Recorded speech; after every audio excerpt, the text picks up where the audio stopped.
আসসালামু আলাইকুম। শুরু করছি পয়লা বৈশাখের মিনি ব্লগ। ছোট মাকে নিয়ে আয়ান চলে যাচ্ছে আয়নের নানা ভাইয়ের সাথে পয়লা বৈশাখের ঘোরাঘুরি করার জন্য। আর আসার সময় তো আমাদের জন্য ফুচকা নিয়ে এসেছে। হ্যাঁ নানা ভাই, কি খাইছে?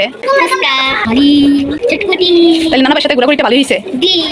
পয়লা বৈশাখের ঘোরাঘুরি তোমরা করে লাইলা? হ্যাঁ, সবাই মিলে খুব মজা করে ফুচকা খেলাম। আর ফুচকা খাওয়ার সময় আইনের ছোট মা বলছিল হালিমটাও নাকি সেই মজা ছিল। এরপর এই তো চাচাতো বোনের সাথে ফোনে কথা বললাম। এরপর পরে চলে আসলো আইনের বাবা বৈশাখী মেলায় গিয়েছিল, সেখান থেকে বাচ্চাগুলোর জন্য অনেক খেলনা এনেছে। এই তো বাচ্চাগুলোকে খেলনা এখন ভাগ করে দেওয়া হচ্ছে। আর বাচ্চাগুলোর খেলনা দিয়ে আমরা অনেক খেলা করেছি, দেখতেই পাচ্ছেন আব্বু খেলা করতেছে। আইনের ছোট মা হালিমের এত প্রশংসা করেছে, এখন সবার মন চেয়েছে হালিম খাওয়ার জন্য। এরপরই তো আইনের বাবা হালিম নিয়ে এসেছে। নানু ভাই ফুচকা ছিল, সবাই ফুচকা খাওয়ার পর সবার মন চাইছে হালিম খাওয়ার জন্য।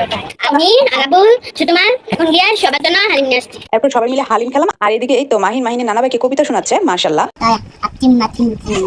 এরপর সবাই মিলে রাতের খাওয়া দাওয়া শেষ করে নিয়েছি। আর খাওয়া দাওয়ার পরই কারেন্ট চলে গিয়েছে, তাই সবাই মিলে বাইরে চলে আসলাম। আর আয়ান বাসা থেকে বাজি নিয়ে এসেছিল, সেই ফাঁকে সবাই মিলে বাজি ফাটানো শুরু করে দিয়েছে। সেই সাথে মিনি ব্লগটা এখানেই শেষ করছি। আল্লাহ হাফেজ।